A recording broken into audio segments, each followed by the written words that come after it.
नमस्कार दोस्तों, आप सभी का हार्दिक स्वागत है, हार्दिक अभिनंदन है भाई। सभी विद्यार्थी जुड़ जाइए और क्लास को अधिक से अधिक शेयर कर दें, अधिक से अधिक लाइक कर दें भाई। Kanta Verma good evening sir ji, good evening. Mukesh Kulhari good evening sir ji, good evening भाई। सभी विद्यार्थी जुड़िए और क्लास को शेयर कीजिए भाई। बिल्कुल, जितने विद्यार्थी जुड़े हुए हैं सभी क्लास को शेयर कर दें, क्लास को लाइक कर दें भाई। प्रश्नोत्तरी स्टार्ट करेंगे। लक्ष्य good evening sir, good evening लक्ष्य। सभी जुड़ जाइए भाई, जितने विद्यार्थी हैं सभी जुड़ जाइए, क्लास को शेयर कर दें, क्लास को लाइक कर दें। जो प्रश्नोत्तरी है उसको अपन करने वाले हैं, उसी की अपन चर्चा करेंगे अभी। देखिए, सबसे पहले जो महत्वपूर्ण इंफॉर्मेशन है वो मैं आपके साथ में शेयर कर देता हूं। देखो, सबसे पहले बात कर लेते हैं अपन बुक्स की, और आपको पता है अच्छे से, थोड़ा सा मैं बता देता हूं आपको। देखो, my computer library world class notes की बुक है, ये बूस्टर बुक है, 7000 बेस्ट क्वेश्चंस की है। अब देखें, अब करें शानदार तैयारी एसएलसी क्लासेस के ऑनलाइन कोर्स के साथ, भारत की अनुभवी फैकल्टी के साथ प्रतियोगी परीक्षा की तैयारी, विख्यात विषय विशेषज्ञों द्वारा अध्यापन, नियमित टेस्ट, परीक्षा के दिन मॉडल टेस्ट पेपर द्वारा अध्यापन, परीक्षा के जो दिन रहेंगे उनके अंदर। अधिक जानकारी के लिए आप दिए हुए नंबर के ऊपर कॉल कर सकते हैं। बुक्स परचेज करने के लिए देखो, अभी एक नई बुक्स लेके आए हैं, PYQ, ध्यान रखना। लाइब्रेरी एंड इंफॉर्मेशन साइंस की जो बुक है, all library exam review PYQ book है ये। इसमें विगत परीक्षाओं में पूछे गए प्रश्नों का संकलन है। आपके लेखक, आपके डायरेक्टर सर आपको दिख रहा होगा, मुकेश निठारवाल। इस बहुत महत्वपूर्ण उपयोगी बुक है और पूरे अच्छे संस्करण के साथ में आपके साथ में है। इसको परचेज करने के लिए आपको एसएलसी क्लासेज का जो ऐप है वो डाउनलोड करना पड़ेगा। इस स्कैनर से भी कर सकते हो, या फिर आप जो प्ले स्टोर के ऊपर जाके एसएलसी क्लासेज का ऐप डाउनलोड कर सकते हो, वहां से आप जो है ऑनलाइन बुक ऑर्डर कर सकते हो। फिर भी अगर कोई दिक्कत आ रही है तो आप ये जो दिए हुए नंबर है इनके ऊपर कॉल करके या व्हाट्सएप करके भी आप जो है अपनी जो बुक्स है वो आप ऑर्डर कर सकते हैं। आपको यथा समय आपके गृह स्थान के ऊपर जो आप एड्रेस देंगे वहां पे आपको बुक्स क्या हो जाएगी, प्रोवाइड करवा दी जाएगी भाई। क्लियर है? अब जो है प्रश्नोत्तरी स्टार्ट करेंगे भाई। चलो देखो, पहला क्वेश्चन है, राजस्थान में सीताबाड़ी का मेला किस कस्बे के निकट आयोजित होता है? क्या वो नोखा है, क्या वो तिलवाड़ा है, क्या वो केलवाड़ा है, क्या वो कोलायत है? सभी को आंसर देना है भाई। रोशन, शिक्षा से बड़ा कोई ज्ञान नहीं और गुरु से आशीर्वाद मिले इससे बड़ा कोई सम्मान नहीं। Good evening sir ji, good evening भाई। और हमारा आशीर्वाद हमेशा आपके साथ में है। सरिता good evening sir ji, good evening भाई। सभी विद्यार्थियों को गुड इवनिंग। सभी विद्यार्थी जुड़ जाइए, प्रश्नोत्तरी स्टार्ट हो चुकी है, क्वेश्चन का आंसर देना स्टार्ट कर दें भाई। राजस्थान में सीताबाड़ी का मेला किस कस्बे के निकट आयोजित किया जाता है? क्या वो नोखा है, क्या तिलवाड़ा है, क्या वो केलवाड़ा है, या कोलायत है भाई? सभी को आंसर देना है। दीपू ने केलवाड़ा लिखा है, रोशन ने सी लिखा है, कांता वर्मा ने सी लिखा है। सभी विद्यार्थियों को आंसर देना है। क्या करेक्ट आंसर रहने वाला है आप सभी को बताना है। राजस्थान में सीताबाड़ी का मेला जो है वो कहां आयोजित होता है, किस स्थान के पास में आयोजित होता है, ये आपको सबको बताना है। क्या ऑप्शन ए आपके नोखा रहेगा, क्या ऑप्शन बी तिलवाड़ा रहेगा, क्या ऑप्शन सी केलवाड़ा रहेगा, या ऑप्शन डी कोलायत रहेगा भाई? सभी को आंसर देना है। क्या करेक्ट आंसर रहने वाला है आप सभी को बताना है भाई। दीपू प्रणाम गुरु, बिल्कुल नमस्कार। कांता ने सी लिखा है, लक्ष्य ने सी लिखा है, विजेता ने सी लिखा है। चलो देखते हैं। तो सीताबाड़ी का मेला जो है इसका राइट आंसर रहेगा ऑप्शन सी। आप सभी जानते हैं ये हाड़ौती का कुंभ है। ये हाड़ौती का क्या है? कुंभ है भाई। इसको हाड़ौती का कुंभ कहते हैं। और ये जो मेला है केलवाड़ा बारा में पड़ता है। तिलवाड़ा आपके बालोतरा में पड़ता है। तिलवाड़ा में बहुत प्रसिद्ध मेला है मल्लीनाथ जी का मेला। मल्लीनाथ जी का मेला, यहीं पे मल्लीनाथ पशु मेला भी पड़ता है। मल्लीनाथ पशु मेला जो कि राजस्थान का सबसे प्राचीन पशु मेला है। और इसी मेले में पशुओं का सर्वाधिक क्रय विक्रय, सर्वाधिक क्रय विक्रय है। इसके अलावा आपके कोलायत में, कोलायत बीकानेर में है, और कोलायत में कपिल मुनि का मेला बनता है, कपिल मुनि का मेला। और नोखा कहां पे पड़ता है? बीकानेर में पड़ता है। ठीक है, सारे आपको एक एक करके बता दिए हैं, आपको ये सब आपको ध्यान में रखने हैं भाई। ठीक है, योगेश कुमार जस्ट मोहन से सहरिया सीताबाड़ी 12। ठीक है, पंडित जी हाय। ठीक है, हैकर हाय। ठीक है, रोशन सीताबाड़ी का मेला। ठीक है, चलो इस क्वेश्चन का जो राइट आंसर है वो केलवाड़ा रहेगा। ऑप्शन सी इस क्वेश्चन का बिल्कुल सही जवाब रहेगा। जिस विद्यार्थी ने आंसर सी दिया है वो बिल्कुल करेक्ट आंसर है। सभी विद्यार्थी इसका स्क्रीनशॉट लीजिएगा भाई। चलो भाई अगले क्वेश्चन की ओर बढ़ेंगे और अगला क्वेश्चन है आपके सामने ये।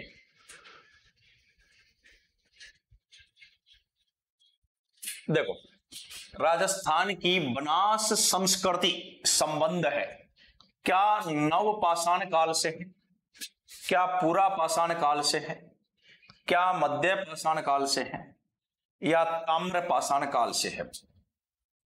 बनास संस्कृति सभ्यता की आपकी बात कर रहे हैं, किससे संबंधित आपको यह बताना है भी। क्या ऑप्शन ए नव पाषाण काल रहेगा, क्या ऑप्शन बी पूरा पाषाण काल रहेगा, क्या ऑप्शन सी मध्य पाषाण काल रहेगा, या ऑप्शन डी ताम्र पाषाण काल रहेगा? आप सभी को आंसर देना है। दीपू ने ताम्र लिखा है। राजस्थान की बनास संस्कृति संबंध है, नव पाषाण काल, पूरा पाषाण काल, मध्य पाषाण काल या ताम्र पाषाण काल? दीपू ने ताम्र लिखा है, योगेश ने डी लिखा है, ऋषभ देव ने डी लिखा है, कांता ने डी लिखा है, रोशन ने डी लिखा है। सभी को आंसर देना है। राजस्थान की बनास संस्कृति संबंध है। सरिता ने डी लिखा है, शंकर सिंह डी लिख रहे हैं, जितेंद्र हाड़ा ने डी लिखा है। सभी को बताना है। लक्ष्य गेमर डी लिख रहे हैं। क्या करेक्ट आंसर रहेगा इस क्वेश्चन का? सभी को जवाब देना है भाई। लक्ष्य ने डी लिखा है, ऋषभ देव ताम्र पाषाण काल लिख रहे हैं। इसका राइट आंसर भी क्या रहेगा? ऑप्शन डी रहेगा। देखो मेरा बताया हुआ है, एक सभ्यता है आपको आहड़ सभ्यता। कौन सी सभ्यता है? आहड़ सभ्यता। आहड़ सभ्यता। और मैंने बताया था ये कहां पे है? उदयपुर में। और ये भी बताया था आयड़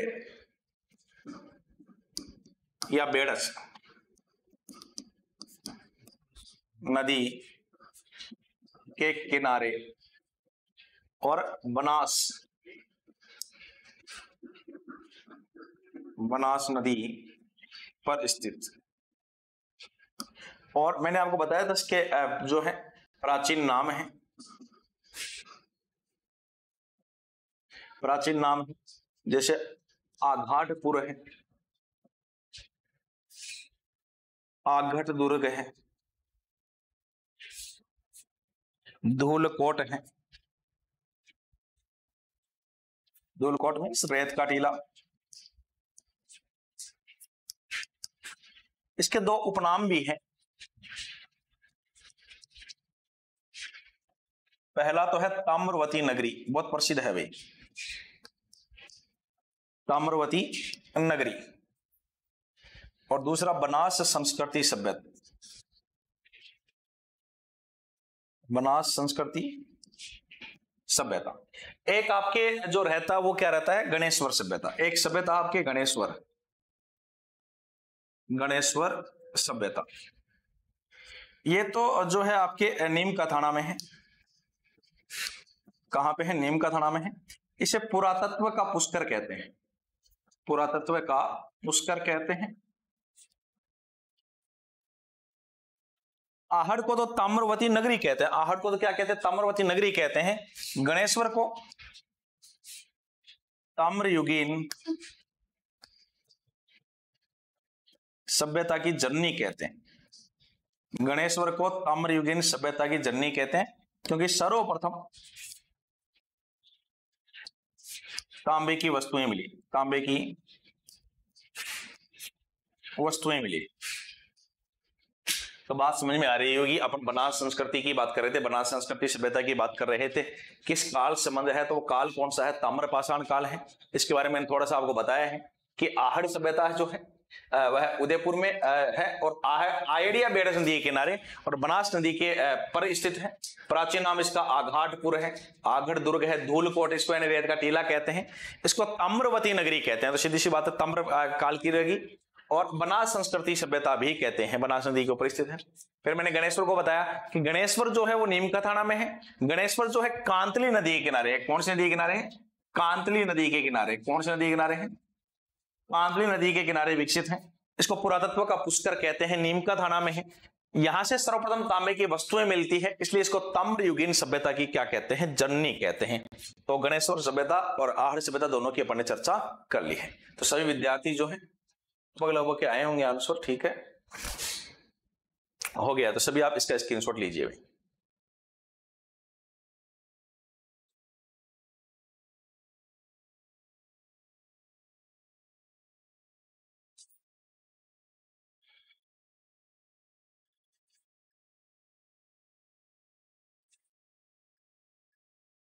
चलो भाई, देवक गुड इवनिंग जी, गुड इवनिंग है ना।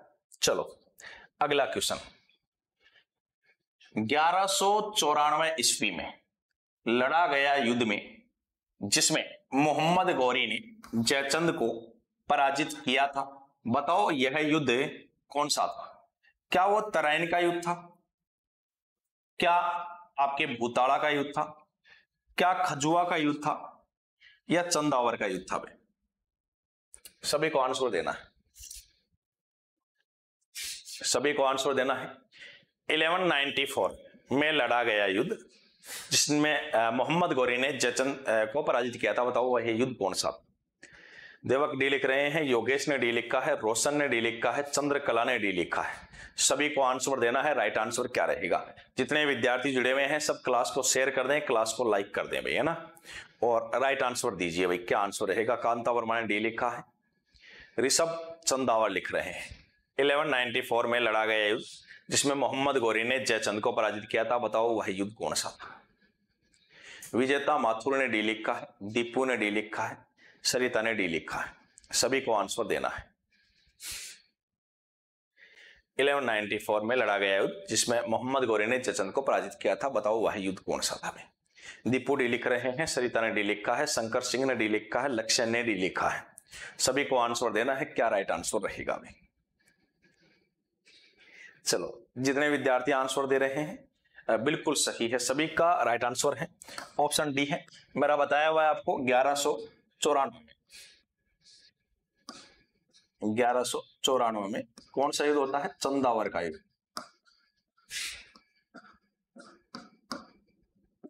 चंदावर का युद्ध होता है। कहां पे होता है? उत्तर प्रदेश में होता है, यूपी में होता है। ये जो युद्ध है ये आपके मोहम्मद गौरी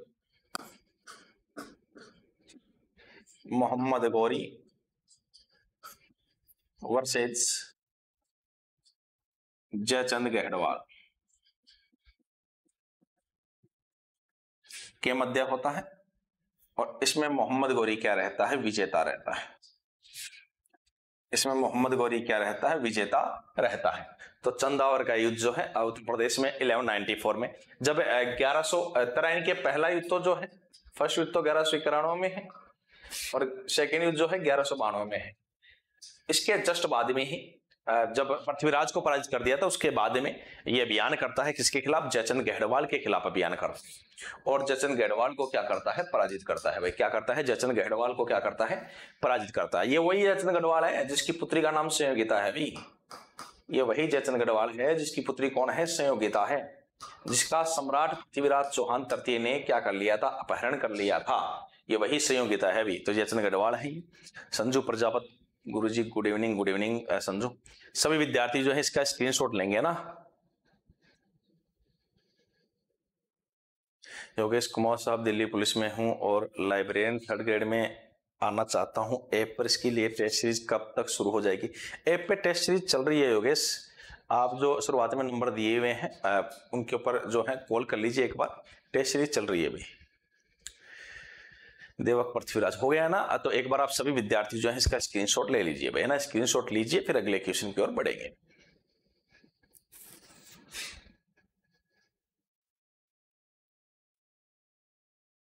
चलो अगले क्वेश्चन की ओर बढ़ते हैं।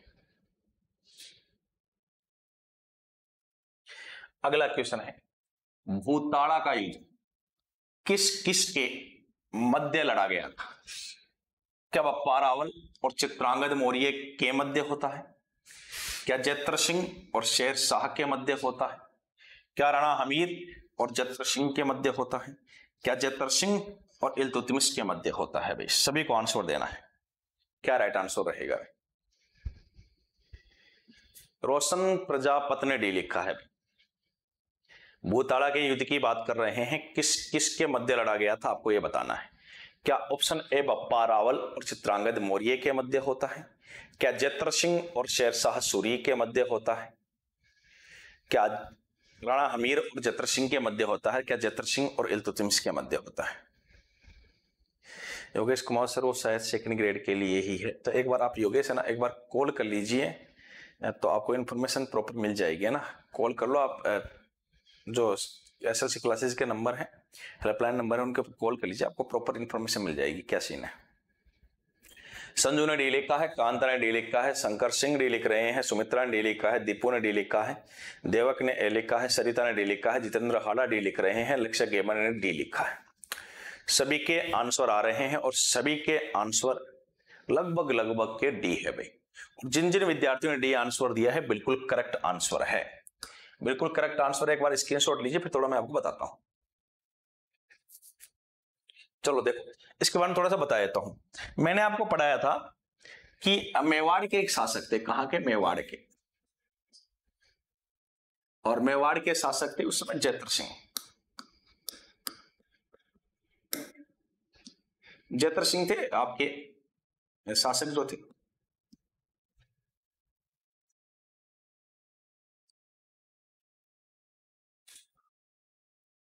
जैत्र सिंह के समकालीन इल्तुतमिश।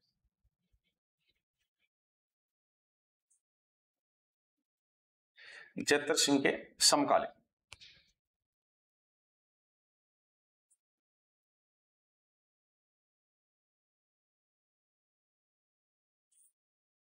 देख, जैत्र सिंह की राजधानी जो थी पहले नागदा थी। कौन सी राजधानी थी? नागदा राजधानी थी। जैत्र सिंह की पहले राजधानी कौन सी थी? नागदा थी। और इल्तुतमिश ने इस राजधानी के ऊपर बार बार आक्रमण किया था। इसके ऊपर क्या किया था? बार बार आक्रमण किया, बार बार आक्रमण किया। दिल्ली के शासक थे ना इल्तुतमिश, कहां के हैं? दिल्ली। जब बार बार आक्रमण किए, इन बार बार किए गए आक्रमण, एक युद्ध अप्रसिद्ध है भाई। 1227 में एक युद्ध लड़ा गया था, उस युद्ध का नाम है भूताड़ा का युद्ध। भूताड़ा का युद्ध। और ये जो भूताड़ा का युद्ध लड़ा गया था, इस भूताड़ा के युद्ध की अगर मैं बात करूं तो एक किसके मध्य है? जैत्र सिंह और इल्तुतमिश। जैत्र सिंह वर्सेस इल्तुतमिश। जैत्र सिंह वर्सेस दोस्तों इल्तुतमिश। और इसमें कौन जीता? जैत्र सिंह जीता। और इस भूताड़ा के युद्ध की जो जानकारी मिलती है वो एक ग्रंथ से मिलती है। उस ग्रंथ का नाम है हमीर मदमर्दन। और इस हमीर मदमर्दन के रचनाकार जयसिंह सूरी है भाई। हमीर मदमर्दन के रचनाकार कौन है? जयसिंह सूरी है। जब ये बार बार आक्रमण किया था तो इन आक्रमणों से परेशान हो गया था। भले जीता जैत्र सिंह था, लेकिन इसने राजधानी परिवर्तित कर ली थी भाई। राजधानी परिवर्तित, इसने राजधानी परिवर्तित कर ली थी और राजधानी चित्तौड़ को बना लिया था। किसको बना लिया था? चित्तौड़गढ़। चित्तौड़गढ़ को राजधानी बना लिया था। तो थोड़ा सा आपको ध्यान रखना है, ये भूताड़ा का युद्ध था भाई। ये भूताड़ा का युद्ध था। कई किताबों में पहले 1222 से लेकर 1229 लिखा हुआ था, 1222 से 1229 तक लिखा हुआ था। कई जगह ये युद्ध की डेट जो थी 1234 लिखी हुई आती थी। अब कोई डाउट वाली बात नहीं है, 1227 ध्यान रखना है। आजकल प्रॉपर इंफॉर्मेशन है इसकी, 1227 ही मानी जाती है। ठीक है, तो ये आपके क्लियर होगा मेरे हिसाब से। सभी विद्यार्थी जो है इसका भी आप स्क्रीनशॉट लीजिएगा।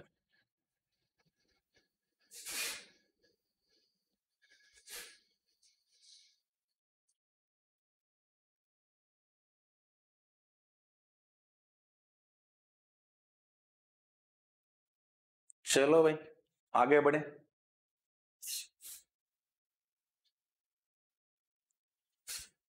अगला क्वेश्चन है, अलाउद्दीन खिलजी ने सिवाना पर कब आक्रमण किया? क्या वो 1301 में आक्रमण करता है, क्या वो 1303 में आक्रमण करता है, क्या वो 1308 में आक्रमण करता है, या वो 1311 में आक्रमण करता है? कब आक्रमण किया था आपको बता। रोशन सैटरडे को क्लास नहीं आई थी, हाँ सैटरडे को क्लास नहीं हुई थी रोशन। सभी को आंसर देना है। अलाउद्दीन खिलजी ने सिवाना पर कब आक्रमण किया था? दीपू ने 1308 लिखा है, योगेश ने सी लिखा है, रोशन ने सी लिखा है। सभी को आंसर देना है। क्या करेक्ट आंसर रहने वाला है? देवक ने सी लिखा है, लक्ष्य ने सी लिखा है, जोल ने 1308 लिखा है। सभी को आंसर देना है। अलाउद्दीन खिलजी ने सिवाना पर कब आक्रमण किया था? कांता वर्मा ने सी लिखा है। सभी को आंसर देना है। क्या करेक्ट आंसर रहने वाला है, क्या राइट आंसर रहने वाला है? सभी विद्यार्थियों को आंसर देना है। कांता ने सी लिखा है, सरिता ने सी लिखा है।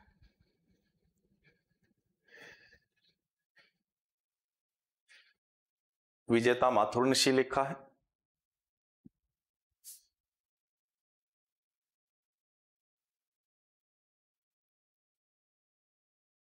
सभी को आंसर देना है। शंकर ए लिख रहे हैं, योगेश कुमार ने मैना दे लिखा है। चलो भाई, इस क्वेश्चन का जो राइट आंसर रहेगा वो आपके 1308 रहेगा। वैसे मेरा बताया हुआ है 1301 में तो रणथंबोर है, रणथंबोर 1301 में तो रणथंबोर अभियान है। और 1301 में उस समय शासक हमीर देव चौहान थे भाई,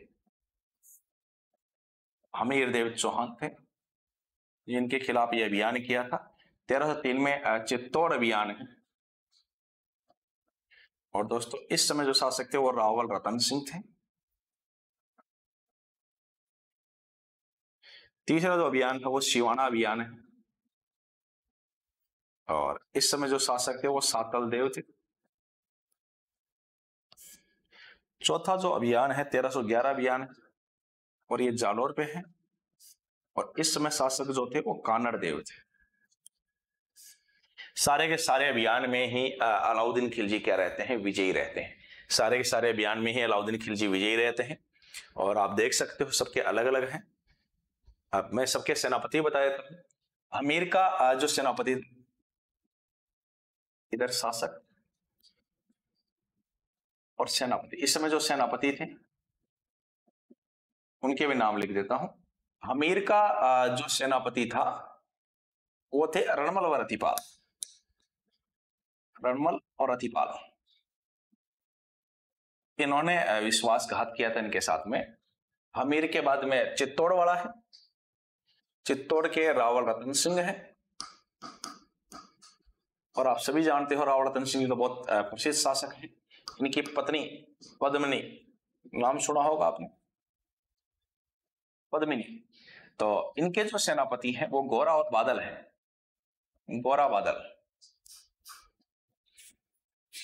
फिर कौन है? सातल देव, तीसरे सातल देव है। कोई दिक्कत वाली बात नहीं है। सातल देव के जो सेनापति थे वो था बावड़ा।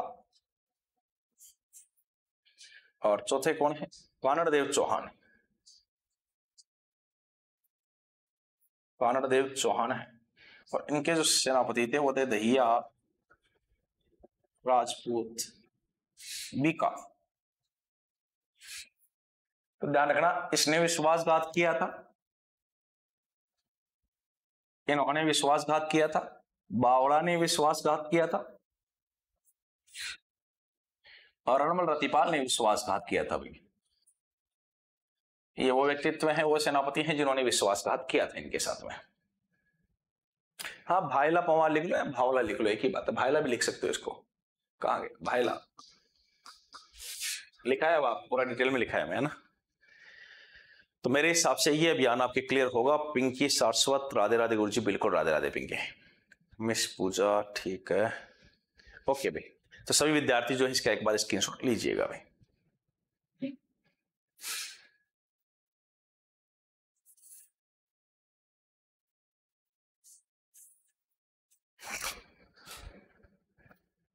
पिंकी आज लेट हो गई, घर के काम में बिजी थी, कोई बात नहीं पिंकी। देखो अगले क्वेश्चन की ओर बढ़ते हैं। अगला क्वेश्चन देखिएगा, राजस्थान के किस युद्ध में तैमूर ने आक्रमण किया था? क्या वो चंदावर का युद्ध था, क्या वो भूताड़ा का युद्ध था, क्या बटनेर का युद्ध था, या कौसाना का युद्ध था? भाई सभी को बताना है। अगला क्वेश्चन, राजस्थान के किस युद्ध में तैमूर ने आक्रमण किया? सभी को आंसर देना है। क्या करेक्ट आंसर रहेगा आपको बताना है। दीपू ने बटनेर लिखा है, योगेश कुमावत ने सी लिखा है, रोशन प्रजापत ने सी लिखा है। सभी को आंसर देना है। राजस्थान के किस युद्ध में तैमूर ने आक्रमण किया था? दीपू हमारा बटनेर लिख रहे हैं, खटाना ने सी लिखा है। सभी को आंसर देना है। क्या करेक्ट आंसर रहेगा? क्या ऑप्शन ए चंदावर रहेगा, क्या ऑप्शन बी भूताड़ा रहेगा, क्या ऑप्शन सी बटनेर रहेगा, या ऑप्शन डी कौसाना रहेगा? लक्ष्य सी लिख रहे हैं, जितेंद्र ने सी लिखा है, जोल ने सी लिखा है, सरिता ने सी लिखा है। सभी को आंसर देना है। सभी को आंसर देना है। कांता ने सी लिखा है। देखो तैमूर लैंग, ऑप्शन सी बिल्कुल सही है। देखो 1398 में 1398 में तैमूर लैंग, इसी को बोलते हैं लंगड़ा, ने बटनेर दुर्ग, हनुमानगढ़ पर आक्रमण किया।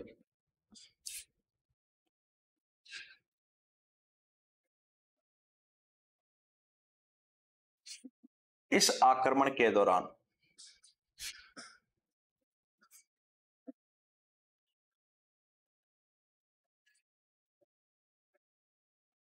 बटनेर दुर्ग में मुस्लिम महिलाओं ने भी जोहर किया। मुस्लिम महिलाओं ने भी जोहर किया। तो ध्यान रखना, राजस्थान का एकमात्र ऐसा दुर्ग जिसमें मुस्लिम महिलाओं ने जोहर किया है वो कौन सा दुर्ग है? बटनेर दुर्ग, हनुमानगढ़ है। तैमूर लैंग इस समय जो भारत के शासक थे वो नासिरुद्दीन मोहम्मद तुगलक थे, वो दिल्ली छोड़कर भाग गए थे भाई। ठीक है, तो इसका राइट आंसर क्या हो जाएगा? बटनेर। किस पे आक्रमण किया था? बटनेर के ऊपर आक्रमण किया गया था भाई। ये आक्रमण जो है बटनेर के ऊपर था। कौन से दुर्ग पे था? बटनेर पे था। सभी विद्यार्थी जो है स्क्रीनशॉट लीजिएगा भाई।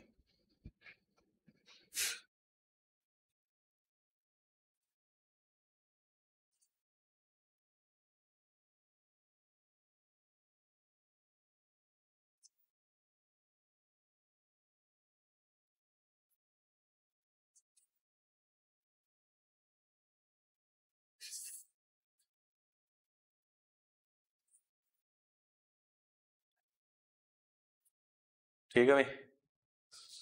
दीपू अब तो खंडहर हो गया, डरावनी आवाज आती है। Ravindra Kumar, very very good evening गुरुजी। ठीक है भाई, ओके। अगले क्वेश्चन की ओर बढ़ते हैं। राजस्थान के किस जिले में जल जौहर का पहला प्रमाण मिलता है? क्या वो भरतपुर है, क्या वो चित्तौड़गढ़ है, क्या वो रणथंभौर है, या वो जैसलमेर है? भाई अगला क्वेश्चन आपके सामने है, आप सभी को आंसर देना है। राजस्थान के किस जिले में जल जौहर का पहला प्रमाण मिलता है? ये जिला लिखा हुआ है, ठीक है, जिला लिखा हुआ, तो जिला नहीं है, किला है। किले में, एक किस किले में ना, किस किले में जल जौहर का प्रमाण मिलता है? सभी को आंसर देना है भाई। सभी बताइए क्या राइट आंसर रहेगा? जल जौहर का पहला प्रमाण कहां से मिलता है? सुनीता ने सी लिखा है, दीपू रणथंबोर लिख रहे हैं, योगेश ने सी लिखा है, Abhay Kumar good evening sir, good evening, Roshan ने सी लिखा है, लक्ष्य ने सी लिखा है, कांता ने सी लिखा है, रविंद्र ने सी लिखा है, सुनीता ने सी लिखा है, पिंकी ने सी लिखा है, हरप्रीत सी लिख रहे हैं, योगेश ने रंगदेवी लिखा है, शंकर सिंह भी लिख रहे हैं, जितेंद्र ने सी लिखा है, दीपू ने रंगा देवी, तालाब, पद्मले, रणथंबोर, जोल ने रणथंबोर लिखा है, अभय कुमार ने भी लिखा है, सुनीता ने सी लिखा है, शंकर ने सी लिखा है, सरिता ने सी लिखा है, पिंकी ने सी लिखा है, सबने सी लिखा है। राइट आंसर भी क्या रहेगा? ऑप्शन सी रहेगा। ये वही है भाई 1301 ईस्वी AK का रणथंबोर अभियान। ध्यान रखना, हमीर देव क्या करता है? केसरिया। और हमीर की पत्नी रंग देवी व पुत्री देवल दे या पदमले ने जल जोहर किया। जल जोहर किया, ये वही है। और यहाँ कौन से तालाब में कूद के करती है? पदमले तालाब, इसके नाम पे ये वो पदमले तालाब। जब आप त्रिनेत्र गणेश जी का मंदिर देखते हो रणथंबोर के अंदर, उससे जस्ट पहले ही पदमले तालाब है। त्रिनेत्र गणेश जी का मंदिर जब देखोगे, राजस्थान का सबसे प्राचीन गणेश मंदिर है, विवाह का पहला निमंत्रण वहीं जाता है। उस मंदिर, जब रणथंबोर दुर्ग के अंदर प्रवेश कर दोगे, लास्ट में जाओगे, त्रिनेत्र गणेश जी का मंदिर बना हुआ है। त्रिनेत्र गणेश जी के मंदिर से जस्ट पहले ही आप देखोगे, चलते टाइम में देखोगे, लेफ्ट में पड़ेगा आपके, और कौन सा तालाब है? वो पदमले तालाब है। उसी में इन्होंने क्या किया था? जल जोहर किया था। उसी में क्या किया था इन्होंने? जल जोहर किया था। तो रणथंबोर इसका बिल्कुल क्या हो जाएगा? करेक्ट आंसर हो जाएगा, बिल्कुल राइट आंसर, नो डाउट, कोई शंका नहीं होनी चाहिए आपको। सभी का सही जवाब था, जितने विद्यार्थी ने आंसर दिया है, ऑप्शन सी बिल्कुल करेक्ट आंसर है भाई। स्क्रीनशॉट लीजिएगा।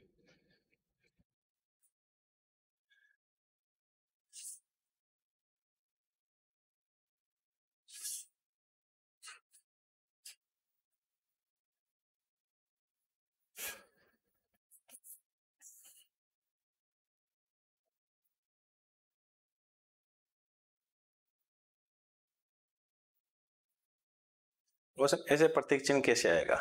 नदियां सारी ही राजस्थान की है, और आपको पता है कि जो बनास है वो राजस्थान के अंदर है, लूणी जो राजस्थान में, चंबल तो बाहर से है, राजस्थान में बहती भले ही हो। ऐसे प्रतीक चिन्ह में नहीं आता रोशन फिर।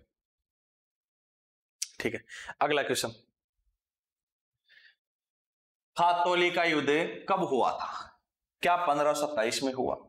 क्या 1516 में हुआ? क्या 1517 में हुआ? या 1519 में हुआ? भाई खातौली का आपको बताना है, सभी को आंसर देना है। खातौली का युद्ध कब हुआ था? Option A 1527, option B 1516, option C 1517, option D 1519। सभी को आंसर देना है। 1527, 1516, 1517 या 1519?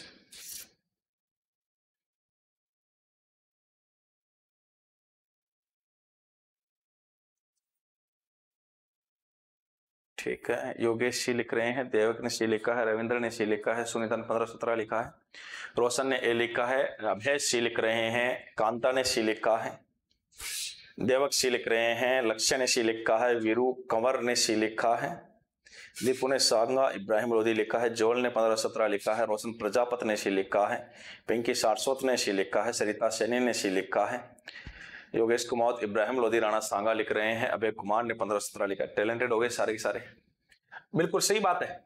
देखो 1527 में तो खानवा है, खानवा किस किस के मध्य होता? बाबर वर्सेज, शॉर्ट में लिख देता हूं ना, ध्यान रखना, बाबर वर्सेज सांगा, इसमें कौन जीता? बाबर, बाबर जीता भाई। ठीक है, 1517 में खातौली,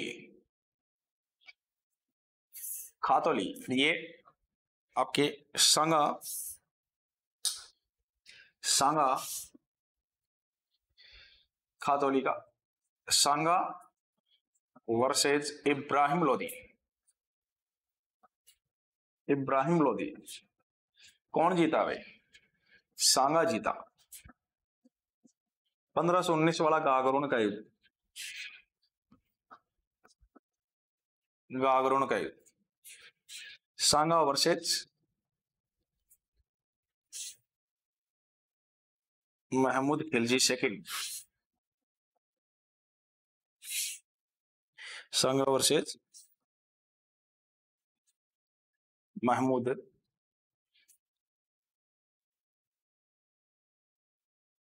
खिलजी सेकंड। इसमें सांगा जीता, इसको 6 माह बंदी बनाया, 6 माह बंदी, फिर क्या कर दिया था, छोड़ दिया था, फिर छोड़ दिया था। दीपू जो सरल क्वेश्चन आते हैं तो कमेंट करना अच्छा लगता है। इसका राइट आंसर तो क्या है, बिल्कुल ऑप्शन सी है, करेक्ट आंसर है भाई, स्क्रीनशॉट ले लीजिएगा भाई।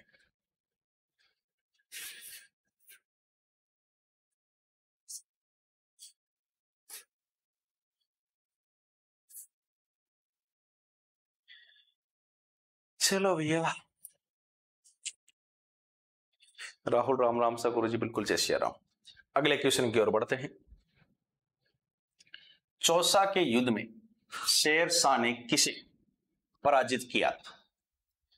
अकबर को किया था, मालदेव को किया था, हुमायूं को किया था, या फिर उदय सिंह जी को किया था? चौसा के युद्ध की बात कर रहे हैं। चौसा के युद्ध में शेर शाह ने किसको पराजित किया था भाई? रविंद्र कुमार सर क्लास होने लग गई, सभी को आंसर देना है। चौसा के युद्ध में शेर शाह ने किसे पराजित किया था भाई? देवक ने सी लिखा है, सभी को आंसर देना है। रोशन प्रजापत ने सी लिखा है, रविंद्र कुमार ने सी लिखा है, देवक हुमायूं लिख रहे हैं, सभी को आंसर देना है। राइट आंसर क्या रहेगा? चौसा के युद्ध में शेर शाह ने किसे पराजित किया था? कांता वर्मा ने सी लिखा है, लक्ष्य सी लिख रहे हैं, सुनीता ने सी लिखा है, अभय हुमायूं लिख रहे हैं, संजू बिश्नोई ने सी लिखा है, राहुल बरसीवाल सी लिख रहे हैं, सभी को आंसर देना है। क्या करेक्ट आंसर रहेगा भाई? चौसा के युद्ध में शंकर सिंह ने सी लिखा है, हरप्रीत ने हुमायूं लिखा है। चलो देख लेते हैं। वीरू ने सी लिखा है, जोल ने सी लिखा है, पिंकी ने हुमायूं लिखा है। राइट आंसर हुमायूं रहेगा भाई। क्या रहेगा? राइट आंसर हुमायूं रहेगा। इसको मैं थोड़ा सा बता देता हूं, एक बार आप स्क्रीनशॉट लीजिए इसका ना, थोड़ा समझा देता हूं ना। दो युद्ध बहुत ही इंपॉर्टेंट ना, दो युद्ध बहुत ही इंपॉर्टेंट है। देखो, एक तो कौन सा है, 1539 1539, चौसा का युद्ध। चौसा का युद्ध ये बिहार में होता है, बिहार में होता है चौसा। और ये चौसा का युद्ध जो हुआ था वो किस किस के मध्य है? Humayun versus Sher Shah Suri, Humayun versus Sher Shah Suri. और हुमायूं इसमें विजयी रहता है, हुमायूं इसमें विजयी रहता है। और ध्यान रखना, शेरशाह इसमें विजयी रहता है। और हुमायूं ने कर्मनासा नदी में कूदकर अपनी जान बचाई।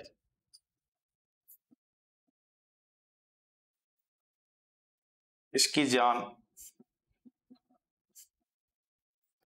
बिस्ती निजाम सक्का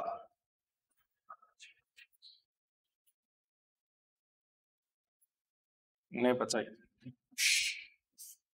हुमायूं ने बिस्ती निजाम सक्का को एक दिन,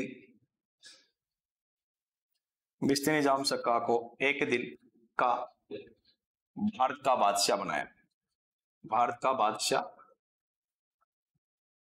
बनाया था। ये बिस्ती निजाम सक्का बहुत इंपॉर्टेंट व्यक्ति है भाई।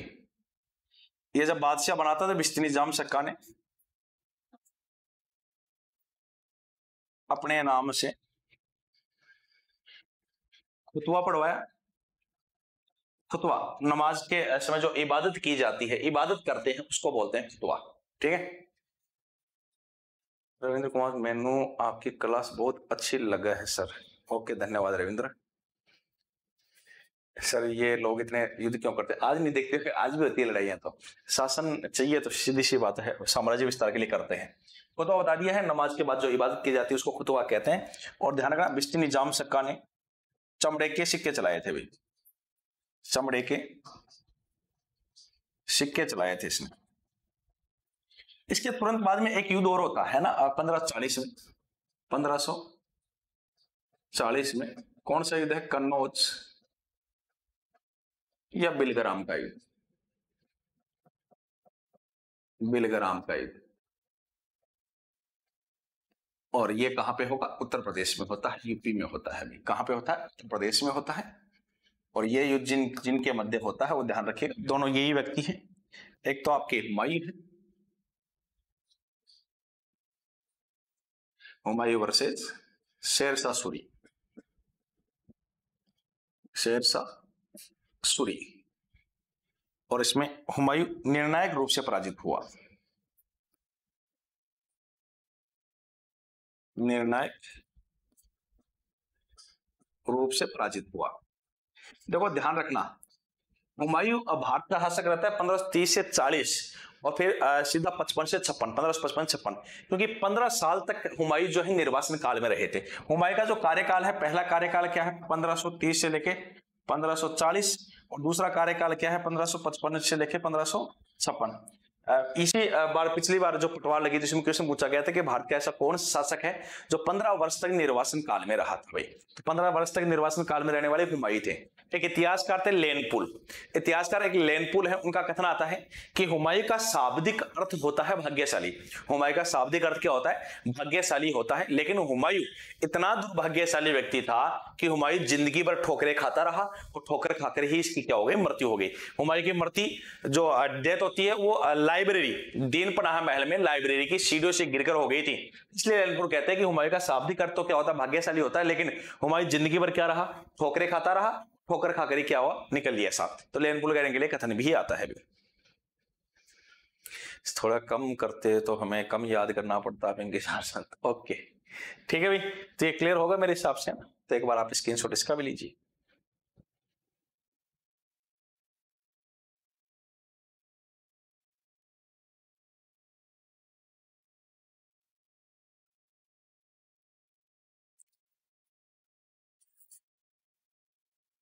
चलो अगले क्वेश्चन की ओर बढ़ते हैं। अगला क्वेश्चन है आपके सामने, राव जैतसी व मालदेव के मध्य कौन सा युद्ध लड़ा गया था जिसमें मालदेव की विजय हुई थी? विजय भी बता दी इसने। तो कौन सा है? पीपाड़ का युद्ध है क्या? कौसाना का युद्ध है क्या? पाहेबा या साहेबा का युद्ध है या रायसीन का युद्ध? सभी को आंसर देना है भी। राव जैतसी व मालदेव के मध्य कौन सा युद्ध लड़ा गया जिसमें मालदेव की विजय हुई थी? आपको यह बताना है। नॉर्मल सा एक क्वेश्चन है, कोई ज्यादा, हाँ बिल्कुल ज्यादा कोई टफ वाली बात नहीं, नॉर्मल क्वेश्चन है। रविंद्र ने सी आंसर दिया है। अभय कुमार सी लिख रहे हैं, रोशन प्रजापति ने सी लिखा है, पिंकी सारस्वत ने सी लिखा है, लक्ष्य गेमर सी लिख रहे हैं, कांता वर्मा ने सी लिखा है। सभी को आंसर देना है। हरप्रीत वेस्ट ने सी लिखा है। सभी को आंसर बताना है, क्या आंसर रहेगा? विजेता माथुर ने सी लिखा है, सुरेश बाजिया ने सी लिखा है, राहुल बरसीवाल ने सी लिखा है। राइट आंसर देना है, क्या करेक्ट आंसर रहेगा? इंपॉर्टेंट है भाई। चलो मेरा आपको बताया हुआ है 1541-42 कौन सा युद्ध होता है? पाहेबा या साहेबा का युद्ध होता है। और उसके अंदर राव जैतसी की क्या हो जाती है? मृत्यु हो जाती है। इस युद्ध में राव जैतसी की क्या हो जाती है? मृत्यु हो जाती है। और कौन युद्ध जीत जाता है? मालदेव युद्ध जीत जाते हैं। बहुत इंपॉर्टेंट युद्ध है भाई, है ना। 1541-42 पाहेबा या साहेबा का युद्ध। राइट आंसर क्या रहेगा? ऑप्शन सी रहेगा भाई। क्लियर है? स्क्रीनशॉट लीजिएगा।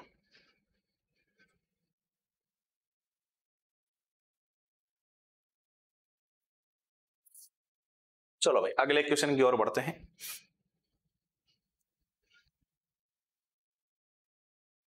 किस युद्ध में शेरशाह सूरी ने कहा था कि मैं मुट्ठी भर बाजरे के लिए हिंदुस्तान की बादशाहत खो देता। क्या वो खजुराहो का युद्ध था?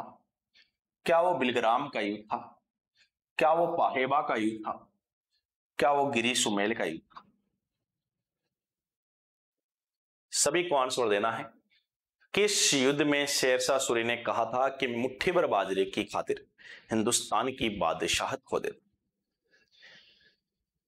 देवक ने डी लिखा है, पिंकी सारस्वत ने डी लिखा है, रविंद्र डी लिख रहे हैं, कांता ने डी लिखा है, अभय डी लिख रहे हैं, सुरेश डी लिख रहे हैं, लक्ष्य ने डी लिखा है, रोशन ने डी लिखा है। सभी को आंसर देना है।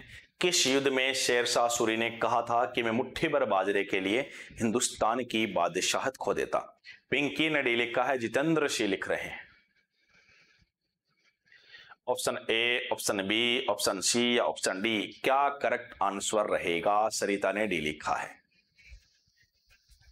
किस युद्ध में शेरशाह सूरी ने कहा था कि मैं मुट्ठी भर बाजरे की खातिर हिंदुस्तान की बादशाहत खो देता? लगभग सभी विद्यार्थियों ने आंसर ऑप्शन डी दिया है भाई। डी इसका बिल्कुल करेक्ट आंसर रहेगा। और गिरी सुमेल का युद्ध कहां पे होता है?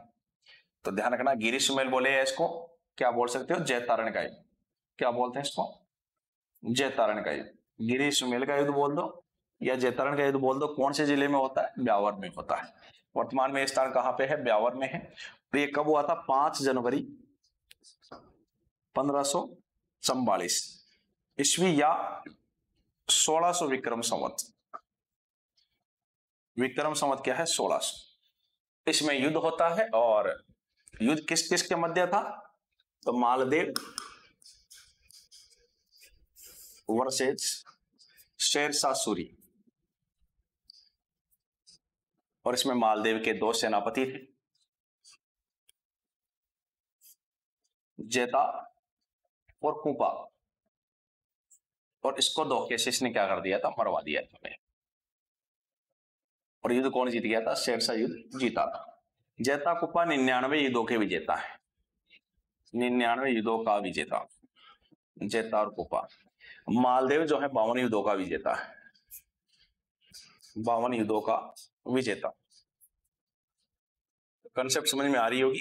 जेता और कुपा ने नानी याद दिला दी थी शेरशाह सूरी को। शेरशाह सूरी को आभास करवा दिया था कि तू कोई इतना पावरफुल नहीं है। कहानी है, बहुत लंबी चौड़ी है, बताई हुई है।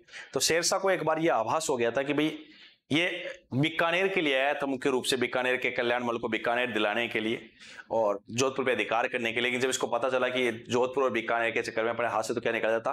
भारत निकल जाता। एक बार इसको ये एहसास करवा दिया कि भारत तेरे हाथ से गया। तब जब युद्ध जीतता है शेर खान, इसका शेरशाह सूरी का वास्तविक नाम है फरीद।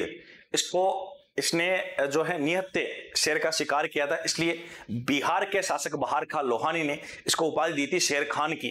और आगे चल के ये शेरशाह सूरी के नाम से क्या बनता है? राजा बनता है।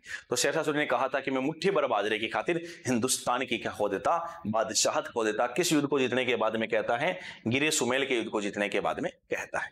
इसका स्क्रीनशॉट लीजिएगा।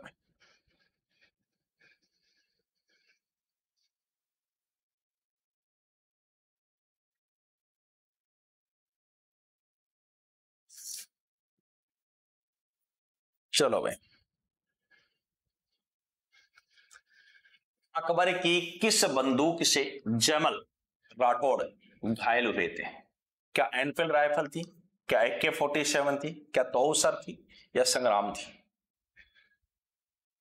बताइए। देखें, अकबर की किस बंदूक से जयमल राठौड़ घायल हुए थे? जयमल मेड़तिया घायल हुए थे भाई। एनफील्ड राइफल, AK-47, तौसर या संग्राम?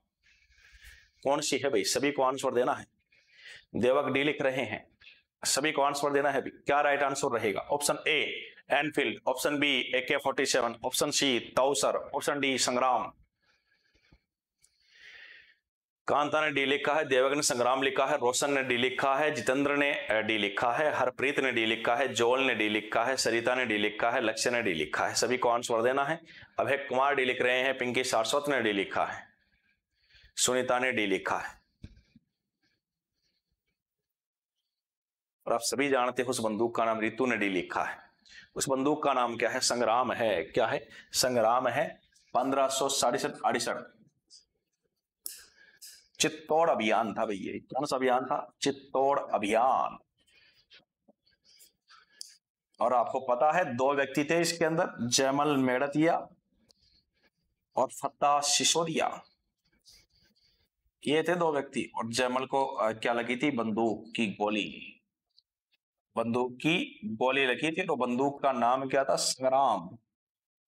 अकबर की बंदूक का नाम था संग्राम। संग्राम, ऑप्शन डी बिल्कुल करेक्ट आंसर। स्क्रीनशॉट लीजिए भाई। तो दोस्तों आज की क्लास की जो प्रश्नोत्तरी है उसको यहीं समाप्त करते हैं। नेक्स्ट क्लास में जो है आगे की प्रश्नोत्तरी के साथ में मिलेंगे। यहाँ तक किसी विद्यार्थियों को डाउट हो तो आप कमेंट के माध्यम से मुझसे पूछ सकते हैं। बाकी सभी विद्यार्थी जो है थंब का इंप्रेशन दे सकते हैं। किसी को डाउट हो तो थंब का इंप्रेशन दे दीजिएगा भाई। पिंकी सर आपकी स्माइल देखकर मैं तो डर गई, मैंने सोचा गलत बता दिया। नहीं नहीं पिंकी, ऐसा कुछ भी नहीं। डर तो गुस्से से आना चाहिए ना, हंसी से तो गुस्से वाली बात ही नहीं है। डरना जरूरी है वैसे, लेकिन सही के लिए डरे। जो आप गलत कर रहे हो उसके लिए डरे, सही के लिए क्या डरना, है ना। हरप्रीत नो डाउट, जॉल ओके, थैंक्स सर, ठीक है। Roshan very nice session sir ji, nice class sir ji, धन्यवाद Roshan. Devak thank you sir ji, nice session, धन्यवाद। हरप्रीत बहुत बढ़िया क्लास सर जी, धन्यवाद Harpreet. Abhay thanks sir, okay है अभय। पिंकी नाइस सेशन, धन्यवाद। Sarita very nice session sir ji, धन्यवाद। तो दोस्तों आज की जो क्लास है, आज का जो सेशन है उसको अपनी यहीं समाप्त करेंगे। नेक्स्ट क्लास में आगे की प्रश्नोत्तरी है उसके साथ में आपसे मुलाकात होगी। तब तक के लिए धन्यवाद। जय हिंद, जय भारत। सर ये लोग 1000 क्वेश्चन के लिए क्यों लगा रखा है? आज क्लास में 1% गलत हुआ है लक्ष्य। ओके, ये 1000 क्वेश्चन तो रेगुलर करवाएंगे ना। 1000 क्वेश्चन जो टारगेट ले रखा है उनको कंप्लीट करेंगे ना। एफ सुनीता सर मैं आज ही आई हूँ आपकी क्लास में। ओके धन्यवाद, वेलकम। ठीक है Harpreet, thank you sir. Okay भाई, तो दोस्तों आज की जो क्लास है उसको सेशन को यहीं समाप्त करेंगे। नेक्स्ट क्लास में आपसे मुलाकात होगी। तब तक के लिए धन्यवाद। जय हिंद, जय भारत।